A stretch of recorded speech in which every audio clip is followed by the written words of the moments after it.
Hello everyone, welcome back to my channel লিপি blog.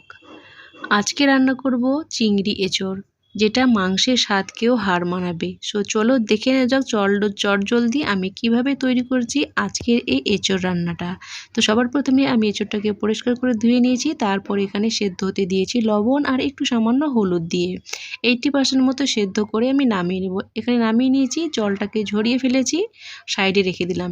তারপরে এখানে নিয়ে নিয়েছি ডুমুর ডুমুর করে কেটে নিয়েছি আলুটা একটু লবণ হলুদ দিয়ে ফ্রাই করে নিচ্ছি। এবার আলুটা দেখো 50% মতো ফ্রাই করা হয়ে গেছে। এবার এর মধ্যে দিয়ে দিলাম এঁচোড়টাও ওর মধ্যে ফ্রাই করে নিয়ে তুলে নিলাম। তারপরে দিয়ে দিলাম এখানে আমি চিংড়িটাকে এখানে ফ্রাই করে নিলাম লবণ আর একটু হলুদ দিয়ে। এইবারে কড়াইয়ের মধ্যে যে অবশিষ্ট তেলটা থেকে গেল, সেই তেলে আমি দিয়ে দিলাম পেঁয়াজ কুচি। এখানে 2টো বড় সাইজের পেঁয়াজ কুচি করে দিয়েছি আমি, আর এটাকে এখন ফ্রাই করে নেব। পেঁয়াজটা ফ্রাই করা হয়ে গেছে। এবার এর মধ্যে আমি একে একে মশলাগুলো অ্যাড করব। প্রথমে দিয়ে দিলাম এখানে আদা রসুন পেস্ট। আদা রসুনের গন্ধটাকে একটু ছাড়িয়ে নেব। তারপরে দিলাম হলুদ গুঁড়ো, স্বাদ মতো লবণ অ্যাড করে দেব। তারপরে দেব জিরে গুঁড়ো, ধনে গুঁড়ো, লঙ্কার গুঁড়ো আর একটু গরম মশলা দিয়ে সব কিছু ভালোভাবে আমি এখানে কষিয়ে নেব। তলায় লেগে গেলে একটু জল এখানে অ্যাড করে দেব, দিয়ে আবারও ভালোভাবে কষাতে থাকবো।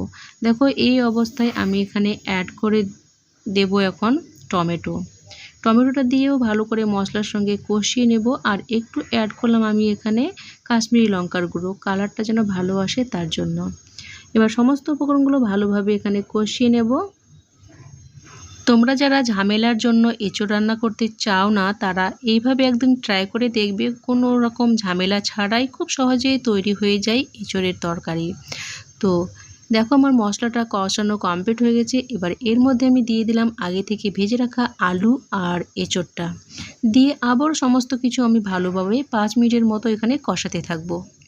এইভাবে যদি এঁচোড় রান্না করো তাহলে দেখবে তুমি খেতে যখন বসবে এক থালা ভাত নিমেষেই শেষ হয়ে যাবে, আর মাংসের কোনোটারই প্রয়োজন হবে না, শুধু এঁচোড় দিয়েই ভাত খাওয়া কমপ্লিট হয়ে যাবে।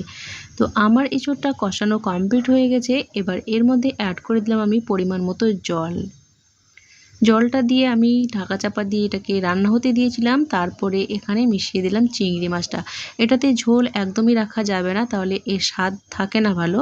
তো দেখো আমি এই অবস্থায় চিংড়িটা দিয়েছি। দেখো দেখলে তো কোনো রকম ঝামেলা ছাড়াই তৈরি হয়ে গেল এঁচোড় চিংড়ি বা এঁচোড়ের ডালনা। আশা করছি তোমাদের আজকের রেসিপিটি ভালো লেগেছে। ভালো লাগলে আমার চ্যানেলটিকে সাবস্ক্রাইব করে পাশে থেকো।